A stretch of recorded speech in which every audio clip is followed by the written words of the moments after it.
যদি আপনার মনে হয় যে দেয়ালে পিঠ ঠেকে গেছে, কেউ কিছু করতে পারছে না আপনার জন্য, আপনি পরিপূর্ণ ইয়াকিনের সাথে, দৃঢ় বিশ্বাসের সাথে এই 4টা আমল নিয়মিত করবেন।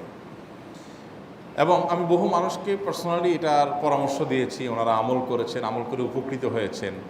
এরকম বহু মানুষ আছেন, বৃদ্ধ মানুষ, বাবা ক্যান্সারে আক্রান্ত হয়েছেন অনেক দেরিতে, আল্লাহ তাআলা অলৌকিকভাবে সাহায্য করেছেন। হ্যাঁ, কখনো যদি আল্লাহ তাআলা এই আমলগুলো করার পরও আমার বিপদ দূর না করেন, তাহলে হয় আমার আমলের মধ্যে কোনো ত্রুটি ছিল, অথবা আমার এই বিপদ দূর না হওয়ার মধ্যে আমার জন্য কোনো কল্যাণ নিহিত ছিল। আল্লাহ তাআলা আমার দোয়া কবুল করে যে উপকার হতো তার চাইতে বেটার কিছু হয়তো আমাকে দিবেন, এই ইয়াকিন একজন ইমানদারের থাকবে। সেই 4টা আমলের 1 নম্বর হলো ইস্তেগফারের আমল। ইস্তেগফার, আপনি ফেসে গেছেন কোনো জায়গায়, কোনো উপায় পাচ্ছেন না, আপনি ইস্তেগফার করতে থাকেন। আস্তাগফিরুল্লাহ ওয়া আতুবু ইলাইহি, আস্তাগফিরুল্লাহ ওয়া আতুবু ইলাইহি, আস্তাগফিরুল্লাহ ওয়া আতুবু ইলাইহি, আস্তাগফিরুল্লাহ, আস্তাগফিরুল্লাহ, আস্তাগফিরুল্লাহাল্লাযী লা ইলাহা ইল্লা হুয়াল হাইয়ুল কাইয়্যুম ওয়া আতুবু ইলাইহি ওয়া লা হাওলা ওয়া লা কুওয়াতা ইল্লা বিল্লাহ। اللهم أنت ربي لا إله إلا أنت خلقتني وأنا عبدك وأنا على عهدك ووعدك ما استطعت أعوذ بك من شر ما صنعت أبوء لك بنعمتك علي وأبوء لك بذنبي فاغفر لي فإنه لا يغفر الذنوب إلا أنت সাইয়্যিদুল ইস্তিগফার। এভাবে যে কোনো ইস্তিগফার করতে থাকেন, আপনি বেশি বেশি করে আল্লাহর কাছে ইস্তিগফার, ক্ষমা প্রার্থনা করতে থাকেন, খুব বেশি। আপনার 2 ঠোঁটে অনবরত আপনি চাইতে থাকেন আল্লাহর কাছে ক্ষমা। এই ইস্তেগফার সম্পর্কে নবী করিম সাল্লাল্লাহু আলাইহি ওয়াসাল্লাম বলেছেন, মাল্লাজিমাল ইস্তেগফার, যে ব্যক্তি ইস্তেগফারকে আঁকড়ে ধরবে, আঁকড়ে ধরা মানে কি, এটা ছাড়বে না, সে পড়তেই থাকবে অনবরত। টয়লেটে যাওয়ার সময়টা, ঘুমের সময়টা, খাওয়ার সময়টা বাদে, অবসর নামাজের সময়টা বাদে, ওকে সারাক্ষণ সে ইস্তেগফার করবে। এরকম যদি কেউ করে, আল্লাহ রাব্বুল আলামিন জাআলাল্লাহু লাহু মিন কুল্লি হাম্মিন ফারাজা ওয়া মিন কুল্লি যায়কিন মাখরাজা, সকল পেরেশানি থেকে, সকল টেনশন থেকে বের হওয়ার পথ আল্লাহ তাআলা অলৌকিকভাবে তার জন্য আবিষ্কার করে দিবেন। এবং আমি আমার জীবনে যেটা বলেছিলাম, বিস্তারিত বলতে চাই না, এরকম পরিস্থিতি আসছে যে চোখের সামনে কোনো আপাতত রক্ষার কোনো পথ আর খোলা নেই, এমন ভয়াবহ বিপদ। ইস্তেগফার করতে করতে এমনভাবে আল্লাহ তাআলা সাহায্য করেছেন যে এটা কল্পনা করলেও মনে হয় যে স্বপ্নের মতো। কিভাবে এখন এই লোক এই জায়গায় আসলো আমার সাহায্যের জন্য, এই লোক তো এটা আমি এই জায়গায় আসার কথা না, টিকুনি এসে হাজির হয়ে গেলেন এবং উপকারটা, আমার সমাধানটা হয়ে গেল সমস্যা। তো আলহামদুলিল্লাহ, বহুবার আমি পরীক্ষা করেছি, আর আমার পরীক্ষার 2 পয়সার দাম নাই। হাদিসে বলা আছে, গ্যারান্টি দেওয়া আছে, আমার পরীক্ষা করলেই কি না করলেই। তাহলে একটা আমল হলো কি, ইস্তেগফার। সব সময়ের জন্য এটা কন্টিনিউয়াস করবেন, আর এমনিও অবসর সময় ইস্তেগফার করবেন। আরবদের মধ্যে সৌন্দর্য আছে, তারা বিভিন্ন ডাক্তারের ওয়েটিং রুমে বা বিভিন্ন জায়গায় মানুষ যেখানে অপেক্ষা করে পাবলিক প্লেসগুলোতে লিখে রাখে ইস্তেগফার করুন, আপনার হাইওয়েগুলোর পাশে লেখা থাকে ইস্তেগফার করুন, এবং তারা আসলেও একটু পরপর দেখা যায় ইস্তেগফার করে। ভালো মন্দ গুণ সবার মধ্যে আছে, তাদের এই ভালো গুণটা আছে, ইস্তেগফার বেশি বেশি করা। আমরা ইস্তেগফার সচরাচর এইভাবে অনবরত অবসর সময় করার অভ্যাস অনেকের মধ্যেই নাই। আমরা এটা চালু করবো ইনশাআল্লাহ। বিশেষ করে যখন কোনো সমস্যা হবে, তখন ইস্তেগফার চলতে থাকবে মুখে অনবরত। ধীরে ধীরে মহব্বতের সাথে নিজেকে, নিজের পাপ অপরাধগুলোর কথা স্মরণ করে আল্লাহর কাছে মাফ চাইতে থাকবো, পেরেশানি দূর হবে ইনশাআল্লাহ। 1 নাম্বার 2, দুরুদ। নবী করিম সাল্লাল্লাহু আলাইহি সাল্লামের প্রতি দুরুদ পাঠ করা, এটা যদি আপনি নিয়মিত করতে থাকেন মহব্বতের সাথে, আল্লাহুম্মা সাল্লি আলা মুহাম্মদ ওয়া আলা আলি মুহাম্মদ কামা সাল্লাইতা আলা ইব্রাহিম ওয়া আলা আলি ইব্রাহিম ইন্নাকা হামিদুম মাজিদ, আল্লাহুম্মা বারিক আলা মুহাম্মদ ওয়া আলা আলি মুহাম্মদ কামা বারাকতা আলা ইব্রাহিম ওয়া আলা আলি ইব্রাহিম ইন্নাকা হামিদুম মাজিদ। আপনি একবার ছোট দুরূদ যদি পড়েন, সাল্লাল্লাহু আলাইহি ওয়াসাল্লাম, সাল্লাল্লাহু আলাইহি ওয়াসাল্লাম, আল্লাহুম্মা সাল্লি আলা মুহাম্মদ ওয়া আলা আলি মুহাম্মদ, শুধু এইটুকু পড়েন। জাযাল্লাহু আন্না মুহাম্মাদাম মা হুয়া আহলু, শুধু এইটুকু পড়েন। আপনি এভাবে যেই কোনো দুরূদ নবী করিম সাল্লাল্লাহু আলাইহি ওয়াসাল্লামের প্রতি যদি পড়েন এবং পড়তে থাকেন অনবরত, ইস্তেগফারের পাশাপাশি দুরূদের ক্ষেত্রে নবী করিম সাল্লাল্লাহু আলাইহি ওয়াসাল্লাম বলেছেন যে এইটা তোমার জন্য যথেষ্ট হয়ে যাবে। তুমি যদি আল্লাহর কাছে আর কোনো দোয়া করতে না পারো, শুধু দুরূদটা পড়ো, তোমার সব পেয়ে যাবে, কিচ্ছু লাগবে না। এক সাহাবী বলছেন, রাসূলুল্লাহ, আমার দোয়ার মধ্যে দুরূদ কত পার্সেন্ট রাখবো? আমি তো আমার অনেক কিছু আল্লাহর কাছে চাইবো, দুরূদ মানে তো নবীজির জন্য দোয়া, মানে আমার জন্য তো আমি দোয়া করবো, আপনার জন্য দোয়া কত পার্সেন্ট করবো? 1/3, 1/4, তারপরে হাফ, এবার বিভিন্ন পার্সেন্টেজ বলছিলেন তিনি। নবী করিম সাল্লাল্লাহু আলাইহি ওয়াসাল্লাম বলেছেন যে হ্যাঁ, এর বেশি করতে পারলে আরও ভালো, আরও ভালো।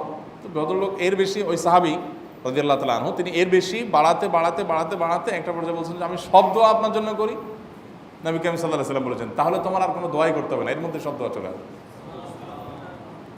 কারণ আপনি যদি বলেন আল্লাহ আপনার নবীর প্রতি আপনি রহমত নাজিল করেন, আপনার নবীর প্রতি আপনি শান্তি নাজিল করেন, আপনি যেটা দোয়া করেন, তো আল্লাহকে আল্লাহর নবীর প্রতি আপনি রহমত নাজিল করতে বললে আল্লাহ তাআলা আপনার প্রতি রহমত নাজিল করবেন কি করবেন না?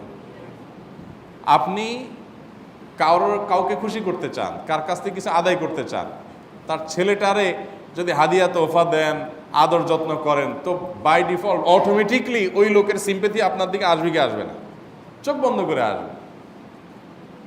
তো আল্লাহর নবীর জন্য যখন আপনি দোয়া করবেন তখন আল্লাহ তাআলা আপনার মধ্যে রহমত নাজিল করবেনই, এটা নবী সাল্লাল্লাহু আলাইহি ওয়াসাল্লামের ওয়াদা। যে কোনো পেরেশানি, তিনি আরো বলেছেন যদি কেউ দুরূদের আমল করে নিয়মিত, আল্লাহ রাব্বুল আলামিন তার সকল পেরেশানির জন্য যথেষ্ট করে দিবেন। এই আমলটাকে সবগুলো দূর করার জন্য যথেষ্ট হয়ে যাবে। এই দুরূদের আমলটা আমি দেখেছি সুবহানাল্লাহ গুলির মতো কাজ করে। আজকের ঘটনা, এক ভদ্রলোক সকালে একটা টেলিভিশন চ্যানেলে, বেসরকারি চ্যানেলে প্রোগ্রাম শেষ করে নামছিলাম লিফটে, তো উপস্থাপক উনি বলছিলেন যে ভাই মানে দুরূদের আমল পড়ে আমি কিছুদিন আগে একটা ইয়াতে মানে এমন একটা অবস্থা যে এইটা থেকে বের হওয়ার কোনো পথ আর নাই, শুরু করলাম দুরূদ অনবরত, এরপরে আল্লাহ তাআলা আমাকে এমনভাবে উদ্ধার করলেন আমি কল্পনাও করতে পারিনি। আলহামদুলিল্লাহ এই আমলগুলো করে অনেক ভাইরা আমাকে অভিজ্ঞতা জানাইছেন যে আলহামদুলিল্লাহ তাদের অভিজ্ঞতা অলৌকিক। হ্যাঁ, ওই যে বললাম কখনো যদি আল্লাহ তাআলা আপনার দোয়া কবুল না করেন তাহলে হয় আমার ত্রুটি আছে, আর না হলে আমার জন্য আল্লাহ তাআলা এর চেয়ে বেটার কিছু রেখেছেন, আমি সেই ইয়াকিন রাখবো ইনশাআল্লাহ বিইذنিল্লাহ। আর এই দোয়াতে সমাধান হবেই হবে, সে বিশ্বাস থাকতে হবে। নবী করিম সাল্লাল্লাহু আলাইহি ওয়াসাল্লাম বলেছেন, হাদিসে কুদসিতে আল্লাহ বলেছেন আনা ইনদাযান্নি আবদি বি, বান্দা আমার প্রতি যেমন ধারণা করে আমি তেমন আচরণ করি। আপনি যদি চিন্তা করেন করে দেখি হয় কি না, দেখি ট্রাই করি, তাহলে ওই আল্লাহ তাআলা বলবেন ঠিক আছে দেখতে থাক।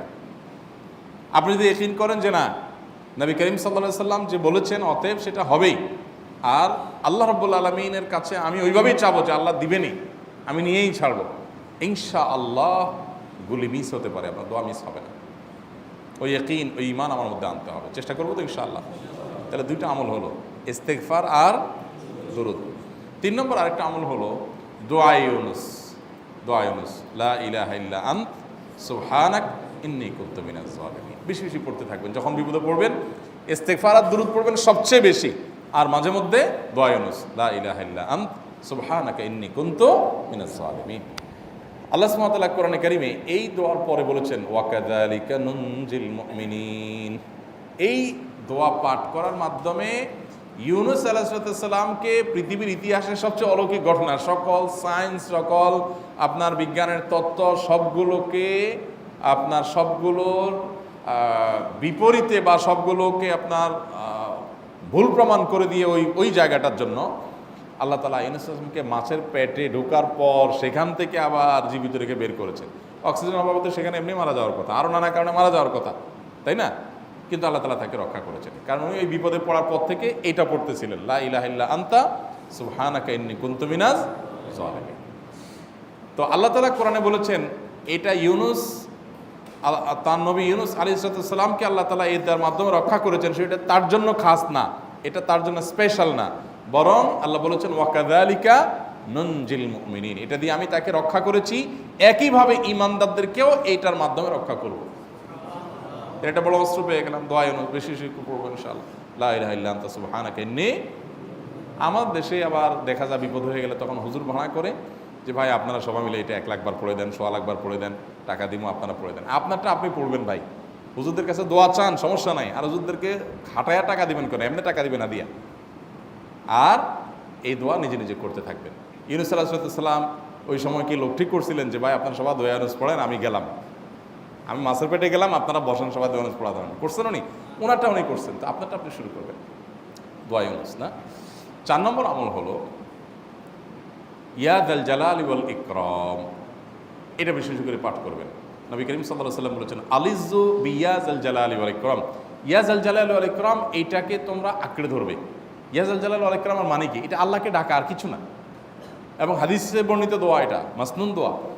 ইয়া যাল জালালি ওয়াল ইকরাম মানে হে মহা ক্ষমতার অধিকারী, প্রতাপশালী এবং সম্মানের মালিক, এটা বলার মানে হলো আল্লাহর কাছে নিবেদন করা, যেহেতু আপনার প্রতাপ আছে, আপনার জালাল আছে, আপনার বড়ত্ব আছে, হে বড়ত্বের অধিকারী এবং হে সম্মানের অধিকারী, আপনার যেহেতু আল্লাহ তাআলা এটা, আপনার যদি এটা আছে, অতএব হে আল্লাহ আপনি আমাকে এটা দান করুন, আপনার সেখান থেকে আমার প্রতি রহম করুন, আপনার সেখান থেকে আমাকে, আপনার বড়ত্ব থেকে আমাকে আপনি হেফাজত করুন, আপনার একরাম থেকে আমাকে আপনি, তা দিয়ে আপনি আমাকে রহম করুন।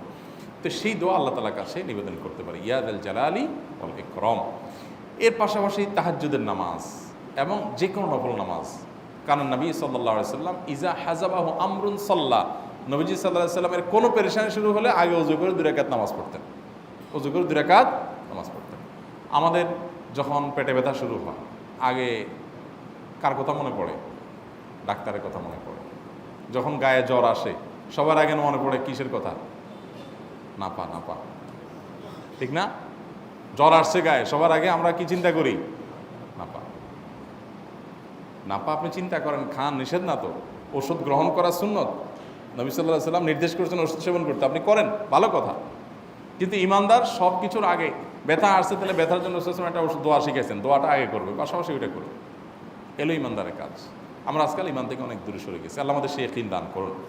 তাহাজ্জুদের সময় দোয়া, অনেক বেশি দোয়া কবুল হয়। তাহলে 4টা আমল ইনশাআল্লাহ আপনাকে এই ভয়াবহ বিপদ থেকে উদ্ধার করার জন্য সাহায্য করবে ইনশাআল্লাহ। সে ইয়াকিন নিয়ে করবেন। সেই সাথে as-সাদকা তারদুল বালা, দান সাদকা করা, অন্যান্য যে আমলগুলো আছে টুকটাক সেগুলোর সাথে সাথে চালানো। বাকি এই 4টাকে বেসিক্যালি একটু জোরভাবে করতে থাকা।